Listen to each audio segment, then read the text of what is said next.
Hello and welcome to another episode of Let's Play Aurora 4X.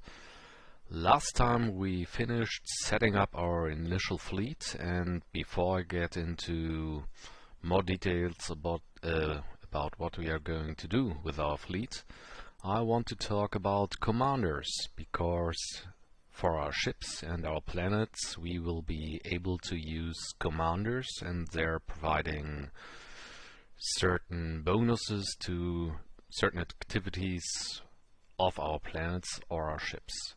So let's start with naval officers. Yeah, it's a default choice here. As you can see, there are 7 ranks. We have 20 Korvettenkapitäne, 6 Fregattenkapitäne, 2 Kapitän zur See, and 1 Commodore.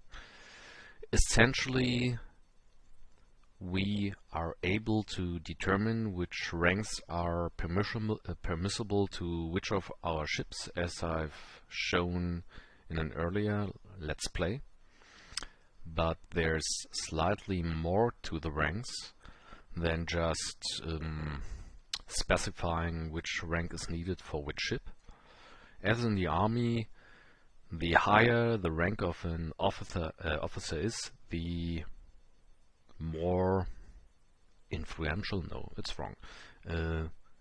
He will simply be able to order the lower level commanders around. So if we have a task force led by a Captain zur See and the other guys are lower ranked than him, he will be the overall commander, and his stats will be used for this fleet. So if we take in survey fleet, for example, survey fleet is a bad example for a large task force. If we take our battle fleet, there's a skill called Fleet Movement Initiative Rating. Essentially, this determines who moves last during a turn, and moving last is a large advantage here, because you are able to see what your opponent did and react to his movement. So you might be able to close to the range you want and not the range your opponent wants. And yeah, sometimes there might arise some problems due to it, because as you can see here, Richard Berger actually has a Fleet Movement Initiative rating of 282, and Captain zur See Alex Wale has just a Fleet Movement Initiative rating of 195. So both of these officers are assigned to the same task group. For example, the captain here as a carrier commander, and the Fregattenkapitän as a commander of one of our destroyer escorts. Not the higher skill of Richard Berger would be used, but the lower skill due to him being the commanding officer of Alex Wale. And there are some cases where this might lead to difficulties. It's not that important for standard standoffish battle fleets like our carrier task force will be, but it is very important for beam ships. Therefore, assigning the right people to the right ships that does not only involve looking for the right skills, but it also involves trying to assign the commander with the correct skill, who has also the highest rank, to the right ships. Otherwise, the higher skill will essentially be wasted. Let's take a quick look at the skills here. Most are fairly self-explanatory, I think. Communications, yeah, this might need a little bit of explanation. It determines how fast a fleet is able to react to a command. Again, if we have more than one commander with communication skill in the same task force, only the highest ranked officer's skill will be used, which wouldn't be a problem here because we just have one with a communications bonus. Oh no, wrong. If the commander who is in charge has no communications bonus, as far as I know, the task force will not get any communications bonus, which might pose some problems with lower experience fleets because they have a kind of order delay. They need some time before they're able to fulfill the order you gave them. And the communications bonus is one way to lower this order delay. So it's nice to have, but it's not really needed for fully trained crews. We will get into crew training a little bit later, but this is command delay is one of the main reasons why I tend to only send fully trained crews into combat.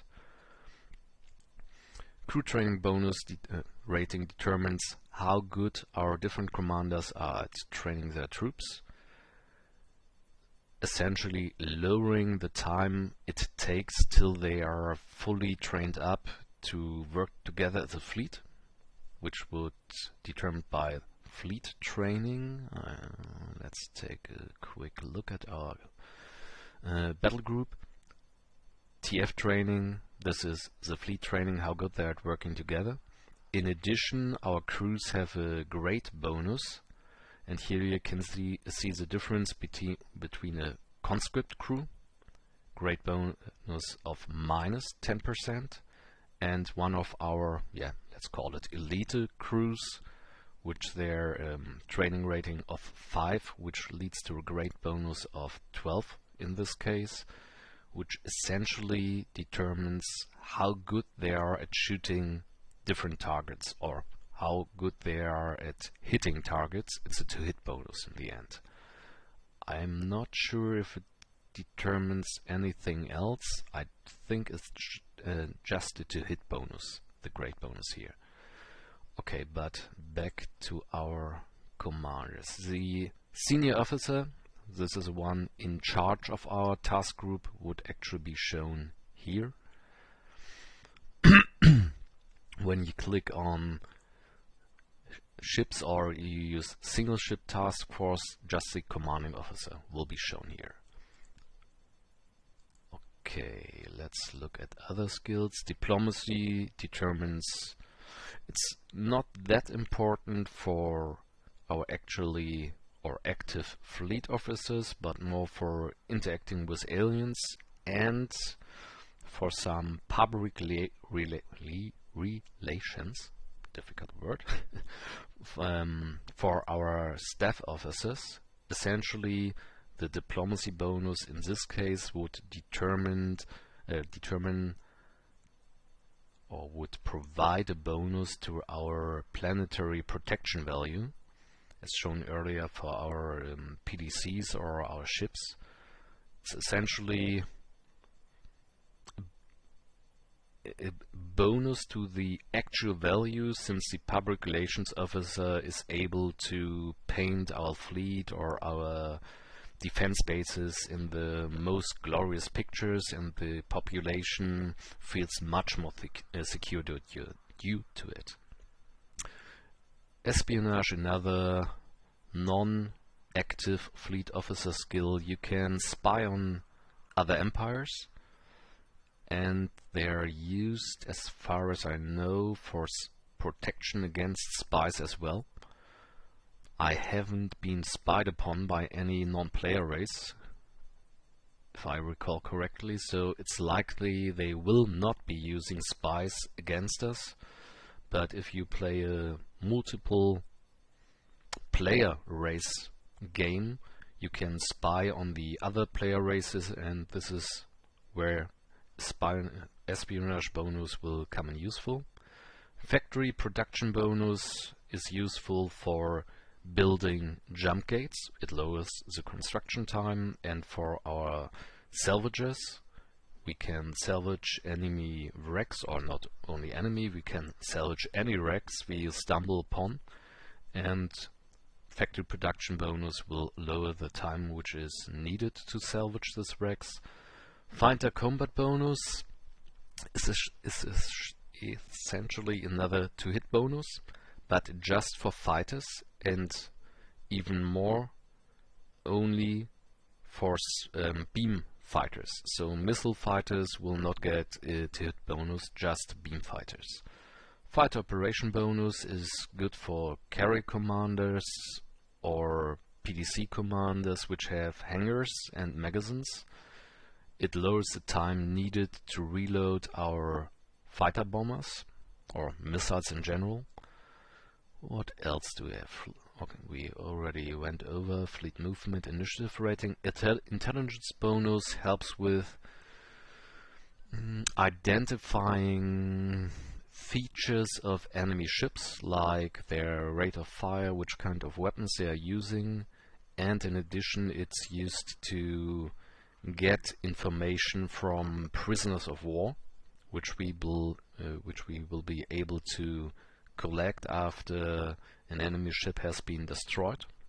It will leave life pods, and once we collect those life pods and have either intelligence officer on board the ship collecting them, or and both, because it would provide a bonus, working on the command stuff in the system where those prisoners were collected, we have a higher chance to gain information from our prisoners. Logistics bonus will lower the loading and unloading times of our cargo ships. Mining bonus, self-explanatory, I think. Operations bonus is another one of the skills which deals with overcoming poorly trained crews. Essentially, it will lower the order delay from inexperienced crews again. In addition, if used with staff officers, it will provide a small training bonus. Political reliability has no real in-game function. You can roleplay it, or you can use or choose to have promotions based on political connections, political reliability as well. I haven't activated this feature, but if someone is very close to a planetary governor or some other important person, you can get some bonuses here and will get promoted before people with higher skill get promoted. Promotion system, just a quick word here. Promotion is based on the skill, on the number of skills, or on the sum of skills of our officers. The higher the skills are, or the higher the sum of their skills is, the more likely they will be promoted. There are certain differences between the weight of the skills concerning promotion, which I don't really know, to be honest. But the wiki is fairly up to date about this, if I recall correctly. So if we want to know a tad more about how the game is considering promotions, best to take a look here. Another feature concerning promotions are medals. We are actually able to create and award medals for our commanders. There's a choice of different medal pictures. We can pick one of those, add a name, add a description, and most importantly, add a promotion value. And promotion value accumulates over time in the game naturally, shown down here. And a medal is a one-time bonus to this promotion score, and once a certain threshold is reached, our officer is actually promoted. And the accumulating promotion score is based on the skills I mentioned earlier. What else do we have? Survey bonus speeds up the exploration, the serving of jump points or the planets. Terraforming bonus speeds up terraforming. Xenoarchaeology, different word. Xenoarchaeology bonus. Still not great, but fine for now. Will determine how fast a Xeno team is able to identify runes. We will get into this later as well, which reminds me that I want to set up a rune in the solar system. Normally there will be no ancient runes from alien civilizations in Sol, but in order to be able to show you this feature and how to deal with it fairly quickly, I'll set up ancient runes on Mars. And that's it for our naval officers. In addition, we have ground force officers, some identical bonuses, ground combat bonus. I think it's self-explanatory again, so nothing important or nothing really new here. And we have civilian administrators. Basically, they're responsible for our planets. No big surprise here as well, I think. And we can have one governor for each of our planets.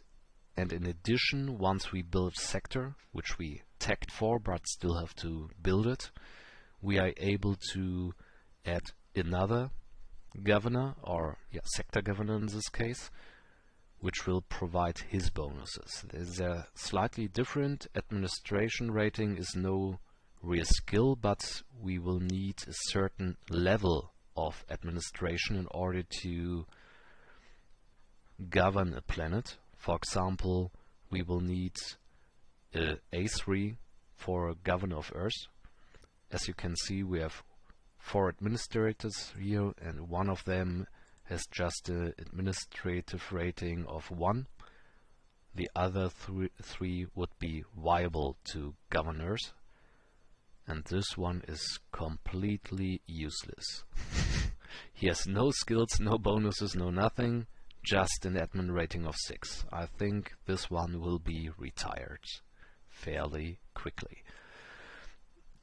This is something I'm not really sure about, but it feels to me like lower level administrators are more likely to gain skill ups and new skills than higher ones. This might be completely wrong, but at least to me it feels like it. And he's useless. Retire. Goodbye.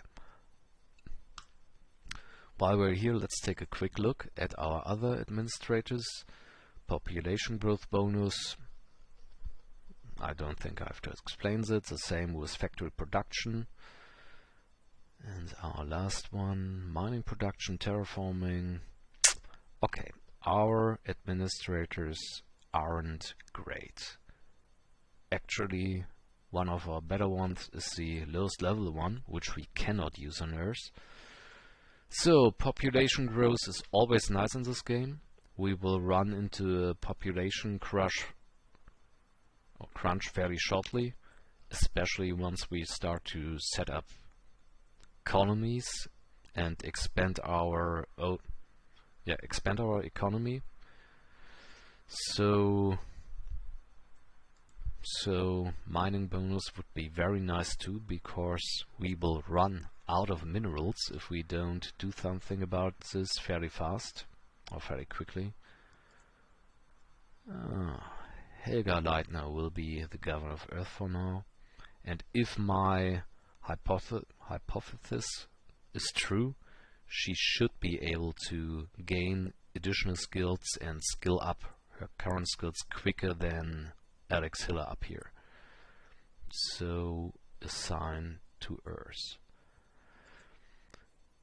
Our scientists, we saw them already during our research, and I think The only feature here is being able to take a look at our different scientists, but I prefer to do this from the research page.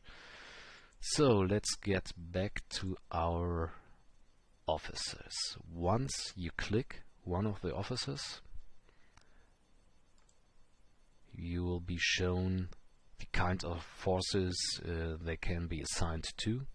Here's another drop-down menu, but for ground forces it's very basic. It's just ground forces and teams. And teams, there's a better means to assign teams in my opinion, so I ignore this as well. So let's just look at the ground forces.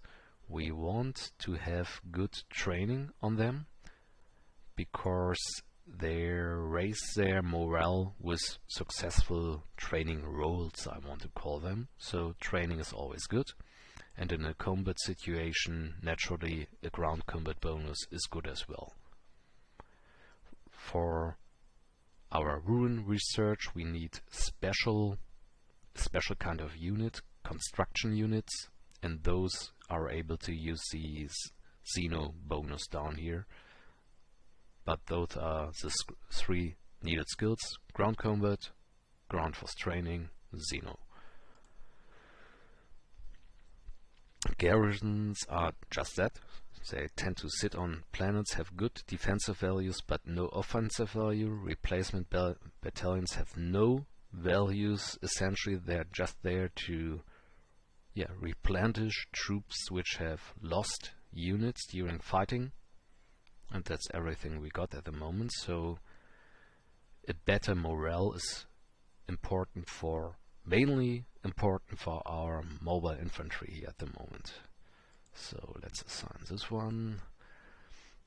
Oh, another 200, nice. 150, yes. And let's take a quick look at the ground training. Assign, and assign. I try to assign officers to every unit, since as far as I know only assigned officers are able to have skill ups, and we want our officers to get better skills over time. So always try to assign at least the important officers you've got.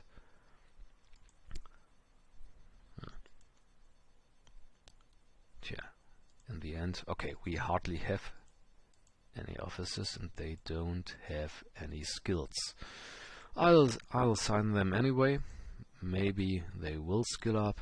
It can't hurt.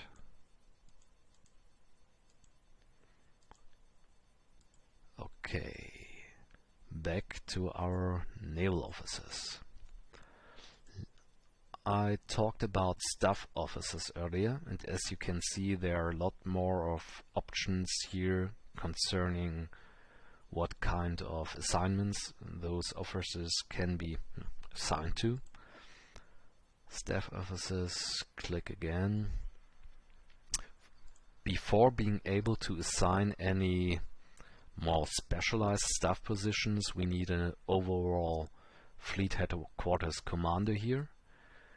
You are able to have one fleet headquarters for each system, in addition to having mobile fleet headquarters on ships which have a flag bridge. But at the moment we have no such ship, we just have a single system, Seoul, so only one fleet headquarters.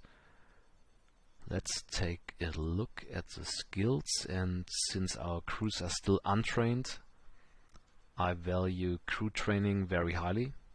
And Commodore, the highest ranked officer we have, has actually the highest skill as well, so we will assign her.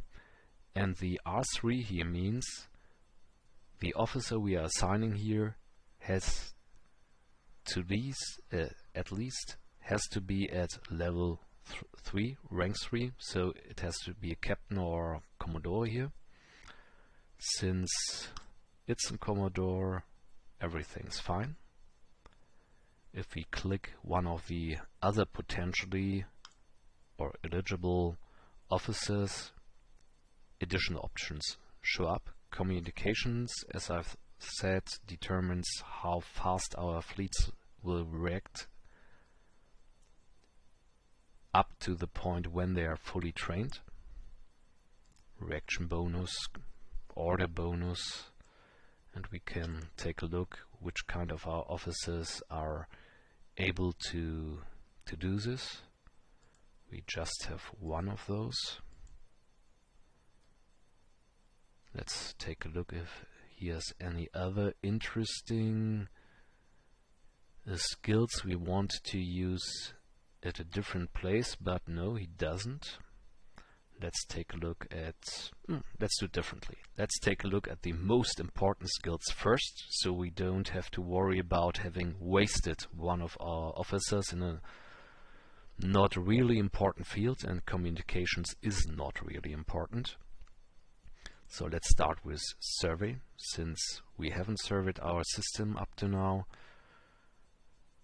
Check those skills as well. Nothing which would be wasted here. Yeah. So he gets the survey position. The other skills are not really important. The operations, due to providing a small bonus to crew training, is another of the more important skills, and we have nobody with operations bonus skill. Okay, that's kind of sad. Logistics is another nice one, since it will shorten the load times of our cargo ships, and getting those ships underway faster again is very good. 30%, nothing else which is too important, so yes, assign him here. What else do we have? Intelligence will most likely not be needed, but since nothing will be lost by using this commander as our intelligence officer, I will assign him as well. Fighter ops, yeah, slightly faster reload for our missiles might be helpful. Unlikely that we'll need it inside the Sol system. I don't think we have that many captains, so I might refrain from using him here, especially since he has a small crew rating skill. So no, he will be skipped. Yeah, Korvettenkapitän, this one looks good. He will get the fighter ops. Public affairs, yeah, let's take a look at the diplomacy skills of our commanders. Factory production, I might use this one later, so no, we'll not use this one. Diplomacy, espionage, maybe. Crew training rating, terraforming, we don't need terraforming at the moment, so Heinrich Krupp will get this office. Okay, now that we have established our staff officers, there's a button up here, task forces, where we will see our collection of staff officers and the bonuses they are providing due to their skills. As you can see, since we have no operations officer, our training rating is just determined by our overall task force commander. Later in the game will be able to add new task forces, send them to different systems, to different planets, or put them into flagships where they will provide their bonuses in the systems they're sent to, which is fairly helpful, especially once we colonize systems outside of Sol. Sorry. But let's get back to our commanders. As I've said, we want to have some or our crews are currently not trained, so we want to assign some officers with crew training bonuses to our military ships. The difference between warships and military ships is not really clear cut, I think. Military ships are the easier of the two. Everything which has military design below its design is a military vessel. Simple. I think a warship is determined by having weapons, but I've never really taken a very close look there, I have to admit.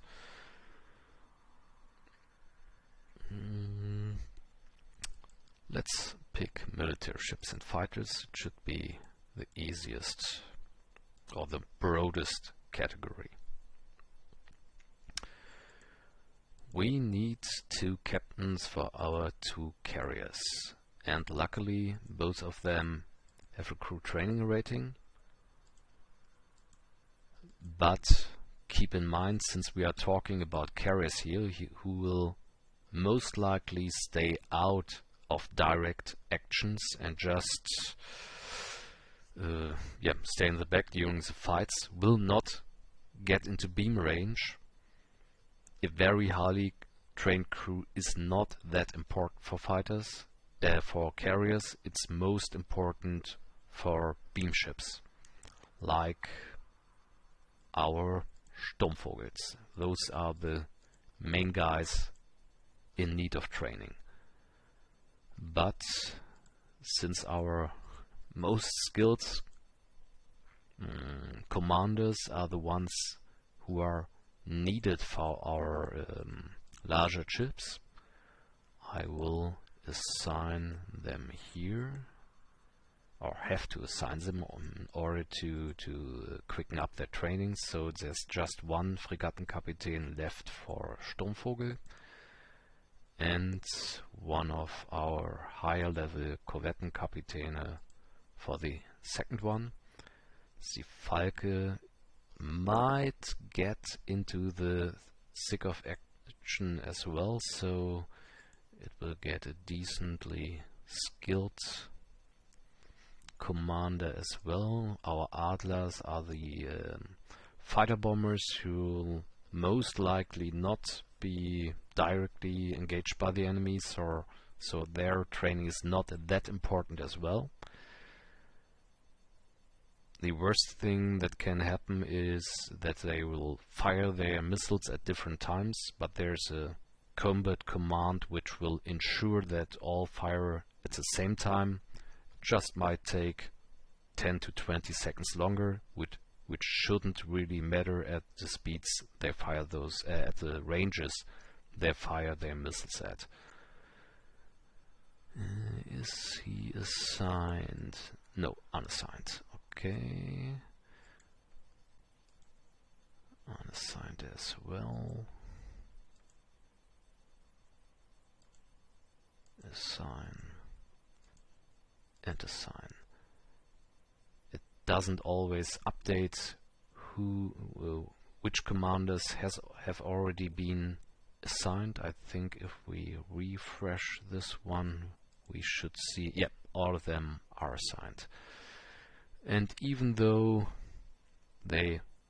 other commanders will provide no benefits for our crew training, again I want to assign a commander to every ship in order to have a higher chance, most likely, to get additional bonuses or raise the current ones. What else do we have? Xeno might be nice for team later on.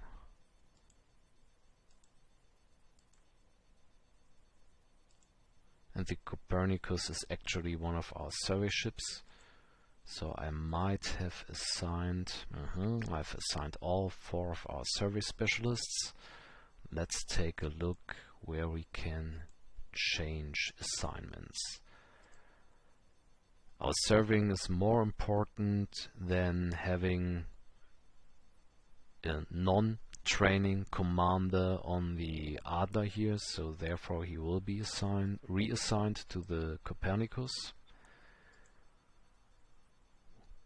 I think about whom to assign here later on, after I've assigned all the more important commands. We want commercial ships and mainly our dinosaur survey craft.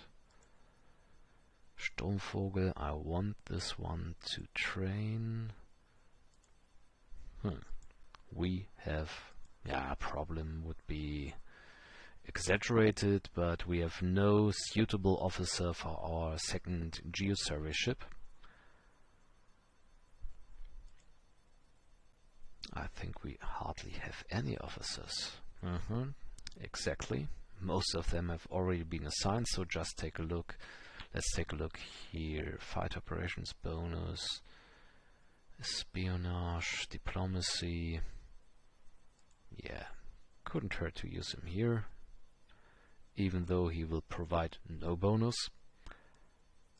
Let's take a look if we have another logistics captain for our transport. Yes, we do.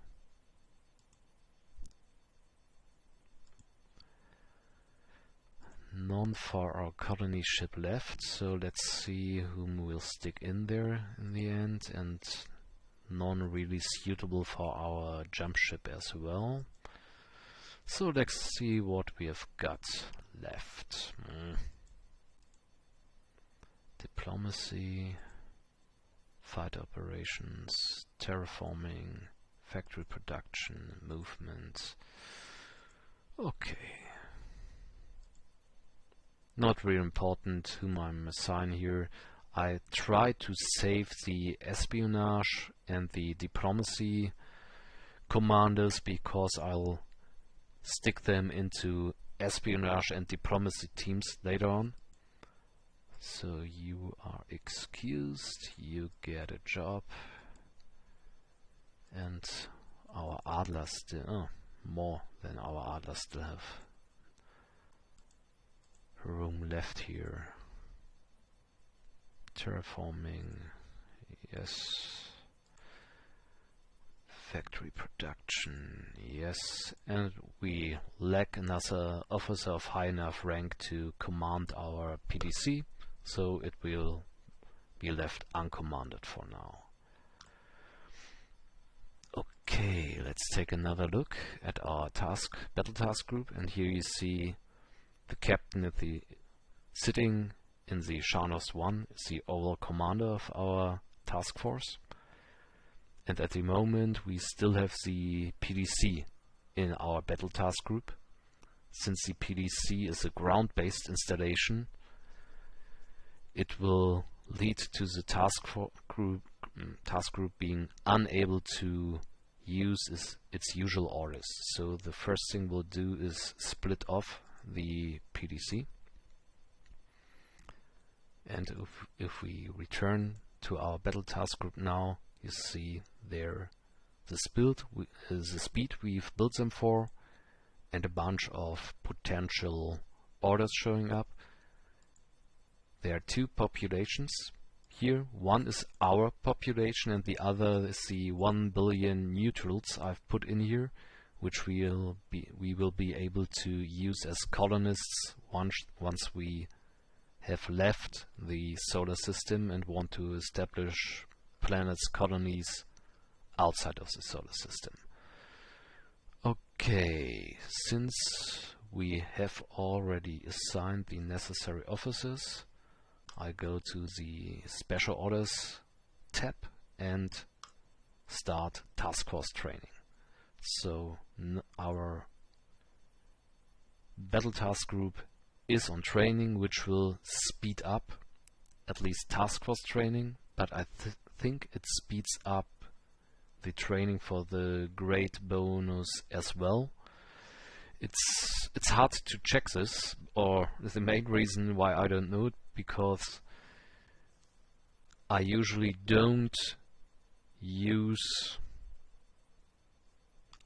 have any group to compare it with.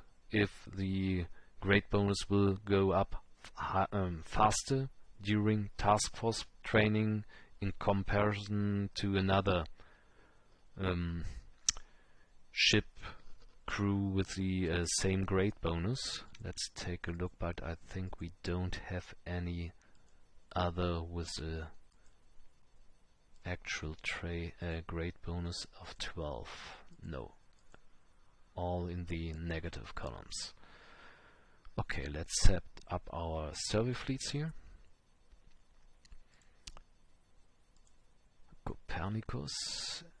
We are able to largely automate all fleets with those default orders and conditional orders.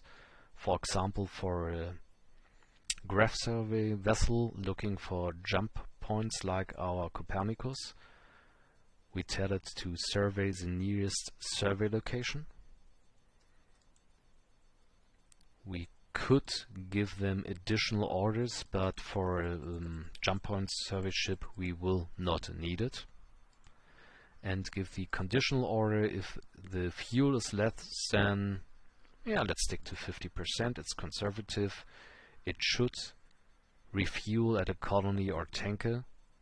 It will even leave the system it's currently working at if there's no colony or tanker in the system, but since this is Sol, there is Earth, so if it runs out of fuel or gets below 50% fuel, it will return to Earth and refuel. We will do the same with our dinosaurs. Wrong. Special order. Here we can choose between different kind of bodies in contrast to the survey locations where there's only one kind of. We can send them to look at asteroids, at moons, at planets or moons, at anything which is close. I never used the next 5 system bodies. I'm not that sure what the use of this would be. And those are the survey options. I tend to start with one of our explorers just looking at the major bodies, like planets or moons, while the other one will be ordered to split task group, survey nearest body.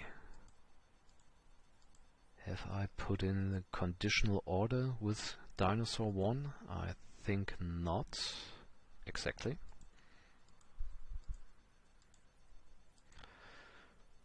Okay, let's take a quick look at our other ships. Cargo task group. Currently we have no cargo to transport, therefore they will stay where they are. Colony task group the same. Jump ship, no use for this one as well. Have I put anything in the shipyard? Yeah. What was a Bifrost? Instead of looking at our design screen or at the ship overview here, I get into this in a moment, you can just double click. The Bifrost is our jump ship.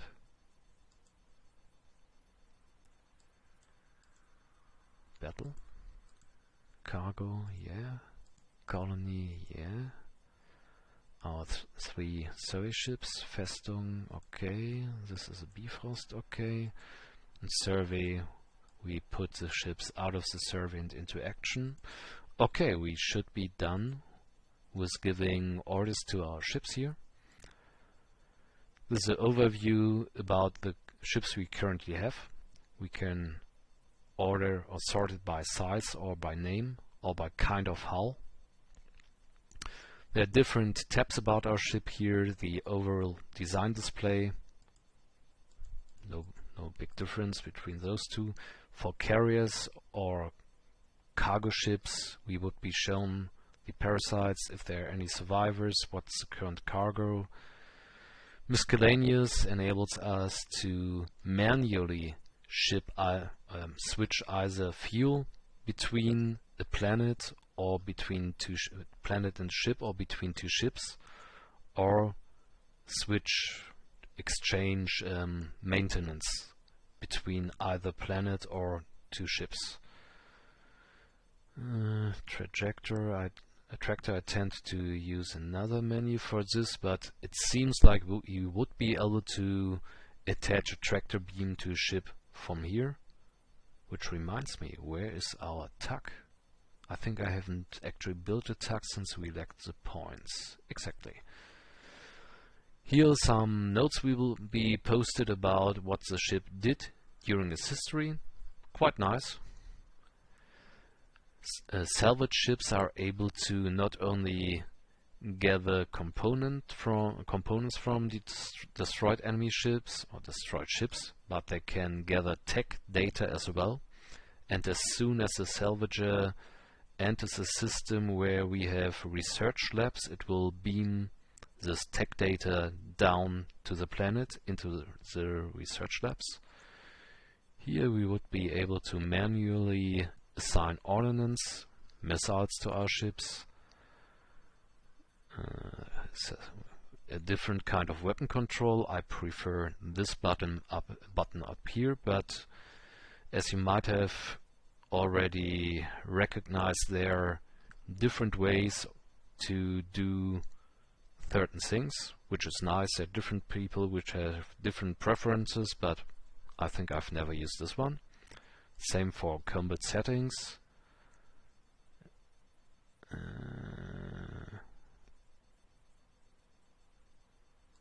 Damage control. Damage control is a very important feature, not for non-combatants, since they tend to lack the maintenance resources to actually repair in space. But when a system is damaged, you can start to repair the system. So, for example, if one of your engines is damaged during a fight, you are able to repair this damage and start moving again, which can be a lifesaver. I tend to not use the system very often because either my fleets are completely annihilated or I don't tend to get hit with most of my fleets. We'll see how this game works out, especially with the invaders in it. It might, on the other hand, if the invaders get us in the first couple of years, we will be dead, so no need to repair. Okay, what else have we got? Yeah, since we assigned a planetary governor, it shows up here and its respective bonuses. So in this case, production, factory production and population growth. Maybe a couple of you asked yourselves why I haven't built any of our sensor fighters, since we will need them to see anything. We don't have any active sensors, any longer range active sensors aboard our ships, only the small ones of the Blüchers. The main reason is we are able to build fighters using industry. So essentially I didn't want to waste our scarce build points for something which can be done fairly quickly using specialized industry. Concerning industries, what do we have here? At the moment, this is our population. Some populations always needed to work in the agricultural sector, others in the service industry. The most important is manufacturing, I think, because those are the guys which produce our ships, which build new mines, which produce factories and other important things for us. Here's a further detailed view how, where in the manufacturing sector our people are working. The most important piece here is the number of available workers. At the moment, 6 million people are unemployed out of 500 million. That's not a lot. And this is one of the points why I said we will need population growth here, because once we start to expand our industry, those 6 million will get used up fairly quickly. This is the actual protection level I mentioned before, and in this case the level is modified by our task force commander, staff officer, public affairs, by 15%. So it would actually be even lower, but since she's skilled, he is skilled at making the people believe that our fleet is more powerful than it is, we get this bonus. We have one military academy which produces additional officers. We surely want another one of this. So let's put a reminder here. Military academy, we will want 10 in the end, I think. And just as a reminder, 1% of our industrial capacity assigned to it for now. Deep space tracking station, yeah, okay, nice. Maintenance, we have a 16 kiloton ship and just have maintenance capacity for 13 kilotons, so we will need 3,000 tons in addition to what we got. Each manufacturing facility provides 200 tons, if I recall correctly. Yeah, 65, so we will need an additional 15 for our current ships. When we get larger ships, we will need even more, but for the moment I try to focus on stuff we really want in the beginning, and maintenance is nice to have, not on the must-have list. In contrast to military academies, we will need more here. Okay, what else have we got? The number of our slipways. We will want additional slipways. Let's take a look here. Yeah, especially we want another commercial slipway for smaller commercial ships. So let's put another reminder in here for Naval Shipyard Complex. One, again at 1%.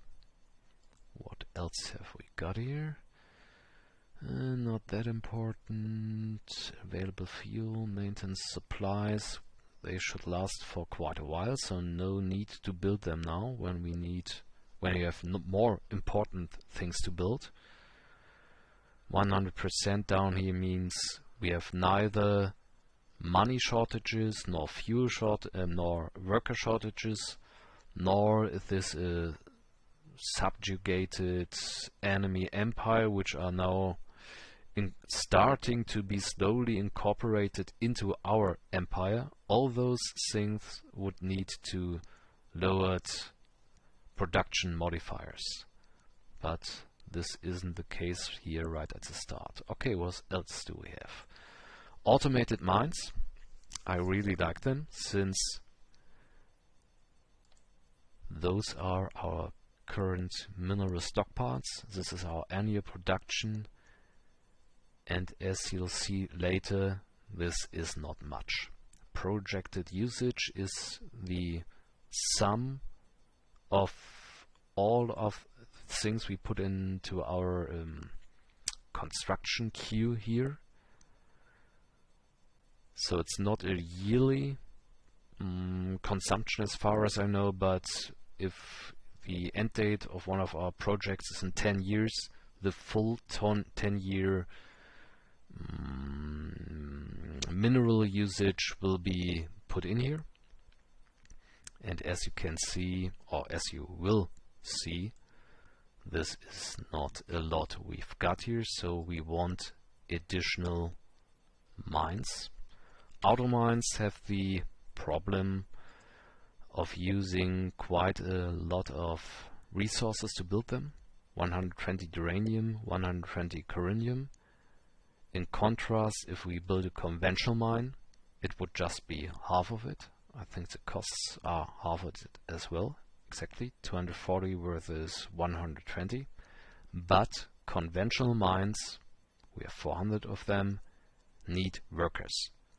As you can see, 400 mines 20 million workers. This means we need 50,000, should be 50,000 workers for each mine, and we have better uses for those workers. We will even start, and I think I put a reminder in here as well. No, we will not. I thought about, where is it? Here, converting mines to automated mines in order to free up some workers, but there are more important things at the moment than this. We will want additional construction factories. Essentially, we will want additional construction factories for most of the game. We have to see how much percentage points we'll put in here in the end. What else do we want? Fighter factories are fine. We will most likely need financial centers, because I'm afraid we will start to lose money right from the start. This is one of the major problems, obstacles with Transantonian games. If you start with a conventional empire, you have years, sometimes even decades, before you start to get into ranges or into production. How to call it? Yeah, let's stick with ranges where you will have very high production costs and research costs. So essentially, at a standard empire, you have time to build up your money stockpile, while at Transantonian tech and even more at slightly advanced Transantonian techs like we are using, we will most likely start to lose money right from the start. But we'll see about this. We have 4 ground force construction facilities. Let's fill them up with construction brigades for the alien runes. This will take 1.5 years. Most likely we will not have a troop transport. We need to transport the troops by this time, but this is fine. Back to industry.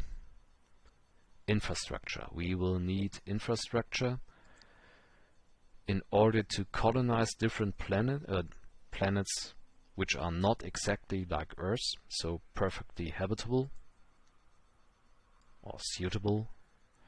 We will need to use infrastructure, and the more unsuitable a planet is, the more infrastructure we will need to support a certain number of population. So, since we want to expand, build up new colonies, we will need infrastructure. The lower the number of our population is, the higher the annual growth rate will be. And since manpower will be one of our constraints, workers will be one of our constraints, we want to establish a bunch of additional colonies actually fairly quickly, so that we can use this more than 3 times growth rate than what we've got on Earth. So what else do we have? Maintenance facility, yeah, but not that important for the moment. Mass drivers, I'll explain something about them later. Military academy, we already got that one. Mines, no. Naval shipyards, not for now. Ordnance, no, we have ordnance capacity. We will have to use this, so therefore it was a good reminder. As you can see here, we can build more than just installations. For now, I'll just choose our missiles, and we'll allocate about 40% of our capacity. No, wrong, this is a number. Let's say 1000 anti-missile missiles using 40% of our capacity. And in order to have some offensive power, we'll construct 200 of our anti-ship missiles with the remaining 70%. You can see the completion rates down here. if I would have liked, I could have tried to equalize their construction time, but it's not really needed. Okay, let's get back to the installations for now. Research labs, very important. We want more research, and we want it now. Well, unlucky that I'll get my wish, but okay, another 1% reminder here. We want a sector command. This is where once we finish it, we are able to put in a sector governor, and even if our civilian administrators currently suck, which they do, we have a chance to get a better one. The more military academies we have, the higher the chances are that we will get a better one. We will get 5 major officers, which means either naval commander, ground commander, administrator, or a scientist for each military academy each year. This is one of the reasons why we want a lot of them, since we will need better scientists, we need better administrators, and as you have seen with the naval and ground officers, we actually need just ground officers which have some skill, or naval officers which have any skill at all, since we sorely lack those. So yes, we want a sector command as well, just one. We have no spaceport. A spaceport is another thing which lowers the load time of our commercial ships. So yes, one of those would be nice. I'm not sure if I will actually allocate any points here. And no, at the moment we don't need terraforming installations. What else do we have here? We can build fighters, which is what we will do. Those are our scout craft, and this is our small Gauss fighter. Most important at the moment are sensor ships. We want to see what is out there, so I will build one at 30% of the else, another one at 30%, another one at 30%, and use the remaining 10% for a second Falke. Okay, what else can we build? We can pre-construct ship components, but I will get into this in another Learn to Play when I begin to talk about really using our shipyards. We can build planetary defense centers which are not important, or orbital habitats. And orbital habitat, I want at least a reminder here that we will build our fuel harvester, which can be factory built, which is the main reason we build it as an orbital habitat. Prefab PDCs, we can, I'll show you this one quickly. For our PDCs, we are able to build them in factories, as you have seen, and for a PDC of this large size we will need 21 sections, so essentially it will be built in 21 small pieces, which can then be transported by our transport ships to different planets, to a different planet, and be assembled there, either using the planet's factories or construction battalions. But using construction battalions will take a lot of time, since they are not producing a large number of construction points. Okay, back to industries. Yeah, assemble PDC is to assemble a PDC we have established on another planet. Refit PDC would, in theory, because I'm not sure if it's working now, it didn't work before. In theory, we are able to refit planetary defense centers with new technology, as we are able to refit ships, except for fighters, which is why I tend to use fast attack craft, which can be refitted, and not so many fighters which can't be refitted. And finally, once we start to run low on maintenance supplies, they can be built here as well. Okay, I think this is a good point to make a break.